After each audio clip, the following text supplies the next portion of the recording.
Vida. Oferecimento Hospital São Marcos. Para toda a vida.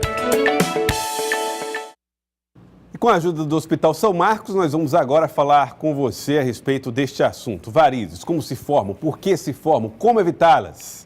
Estamos recebendo aqui a doutora Suziane Cosme, que vai conversar conosco a respeito deste assunto. Doutora, seja bem-vinda aqui ao nosso Jornal do Piauí. Muito obrigado por aceitar o nosso convite. Boa tarde, muito obrigada, Joelso. Obrigado pelo convite para conversar sobre um tema tão comum e que a gente precisa esclarecer para sempre prevenir e tratar de forma adequada. Vamos começar falando a respeito de como se formam e o que são as varizes, né, doutora Suziane? Como é que exatamente se formam as varizes no organismo? Então, na verdade, o sistema circulatório é composto por duas partes, a arterial, a venosa e a linfática. O sangue é bombeado através do coração, como está mostrando na animação, chegando na periferia.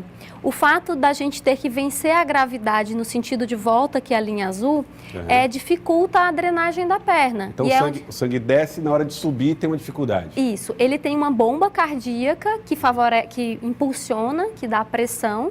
E, na verdade, na hora do retorno que a gente tem maior dificuldade porque eu tenho que vencer a gravidade e eu não tenho uma conexão direta com uma bomba. Na verdade, a gente tem uma bomba, que são duas, a bomba da panturrilha, ou seja, a atividade, quando a gente for falar da prevenção, é importante falar disso. E a gente tem um sistema valvulado, que é o que está mostrando aqui. Tá, o sistema valvulado é isso daqui, que fica dentro das veias. São duas válvulas que impedem que o fluxo que subiu com a gravidade desça novamente. Se ele não funciona bem, o que acontece? Formam-se as varizes. Tá certo. E o que tem a ver com a deformação da estrutura dessas veias? O que acontece?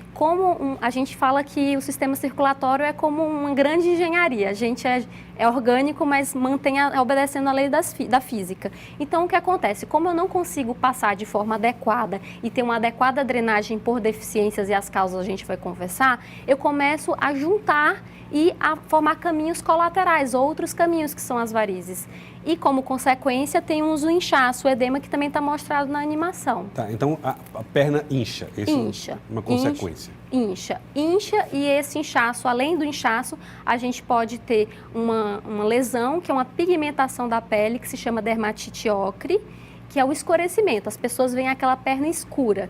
E a outra também variação da pele é o esbranquiçamento. Ela pode ficar branca, ela pode tanto escurecer, ficar azulada, como também ficar branca. São dois tipos de lesões secundárias da insuficiência venosa. Tá certo, então. Vamos aqui para a próxima informação para ajudar a entender melhor. As causas, então, podem ter influência genética, hormonal, idade e peso? Como é que cada uma pode afetar?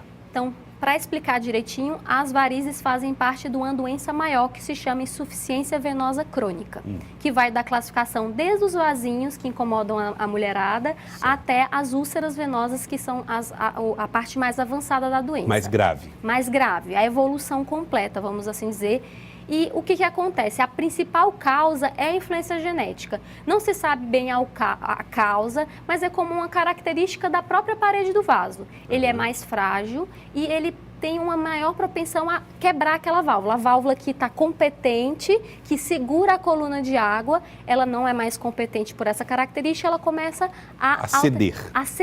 Tá. E a partir do momento que eu cedo, eu não dreno direito, eu começo a juntar água e vou machucando consequentemente as válvulas mais para baixo. Essa influência genética quer dizer, se a minha mãe teve, a minha chance de ter é maior. Se meu pai eventualmente tem, a minha chance de ter também é maior. Isso. A família de primeiro grau em geral. É tanto que a gente sempre pergunta isso na consulta e as pessoas sempre falam, sim, meu pai, meu irmão. Então, a herança genética mesmo. Hormônios. Problema hormonal.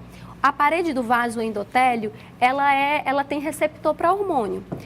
A partir do momento que ela tem essa interação com o hormônio, ela também se fragiliza. Essa é uma das justificativas para as mulheres serem mais acometidas pela doença e também por aquelas pessoas que têm varizes, no caso as mulheres, sentirem mais dores e sentem mais presentes as varizes no período menstrual, próximo à menstruação. Tá certo. A idade e o peso? Idade. Com o avançar, quando a pessoa vai ficando mais velha, ela já passou mais tempo sobrecarregando a drenagem venosa e ela também vai envelhecendo o processo de envelhecimento natural. O sobrepeso é, na verdade, uma sobrecarga. Então, quanto mais sangue eu tiver que drenar e quanto mais eu estiver dificultando essa drenagem com o meu peso, eu vou estar dificultando e fazendo propensão às varizes e os sintomas que elas causam. É bom controlar o peso para evitar varizes também. Bom, vamos aqui à próxima informação. que é importante. Os sintomas vão para além das marcas, além da estética, doutora? Sim. Como a gente estava falando, é uma doença grande que tem uma série de classificações evolutivas em relação aos sintomas, mas o mais comum é a sensação de peso no fim do dia. A gente classifica como uma dor vespertina no fim do dia, com uma sensação de peso e que cede com manobras de erguer a perna. Então, a pessoa sente aquela sensação de peso mesmo. Peso nas pernas. Peso. Às vezes a pessoa sente no tornozelo, às vezes sente na planta do pé, mas ela sente como se estivesse congesta. Às vezes a pessoa não fala nenhuma dor, é uma sensação desagradável, mas é essa sensação de peso. E as dores estão muito relacionadas a isso também. O inchaço é secundário àquele processo que a gente explicou e a descoloração da pele pode acontecer das duas formas, ou com a pigmentação para ficar escura, que é a dermatite ocre, ou ela clareamento. O clareamento, que é uma fase mais avançada e está muito associado com as úlceras. A irritação na pele pode acontecer com essa coceira e a úlcera que a senhora se referiu. Qual é a consequência máxima que a varíze pode trazer, doutora?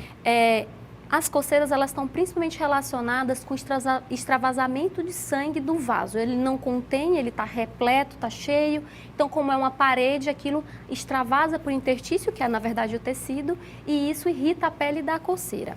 E é o mesmo mecanismo da coceira que leva à úlcera. Então, pode ser tanto por um mecanismo da pessoa friccionar e lesionar com o ferimento, como também é secundário a falta da drenagem. Então, a pele, vamos dizer assim, estoura, arrebenta, ela abre mesmo. Uhum. Bom, vamos lá, vamos continuar aqui para a gente trazer mais informações. O tratamento para esse tipo de problema? Perfeito. O tratamento, ele é baseado sempre em mudanças de hábitos de vida, que a gente chama de tratamento clínico. O que é isso? A pessoa tem que começar a mudar esse ciclo dessas causas. Mas a gente está vendo, por exemplo, a aplicação de uma substância aqui, doutor. Sim, isso é o tratamento, vamos dizer assim, minimamente invasivo. Esse, no caso, está sendo feito uma escleroterapia com glicose, que dá para ver na seringa, e a gente está fazendo uma escleroterapia ou aplicação química. Eu estou lesando a parede do vaso com uma substância química que está sendo injetada, como está mostrando na ilustração, e ela vai colabar e fechar. Então, é esse o processo que a gente chama de escleroterapia química. Existem outras formas, a térmica, e depende do vaso e depende de cada caso, porque isso pode acontecer tanto nas varizes como também na safena. A gente percebe que é uma coisa quase que instantânea, né? À medida que a medicação entra no organismo, já vai desaparecendo as varizes. Exato, só que isso é a primeira fase, ela vai voltar e vai ficar vermelha.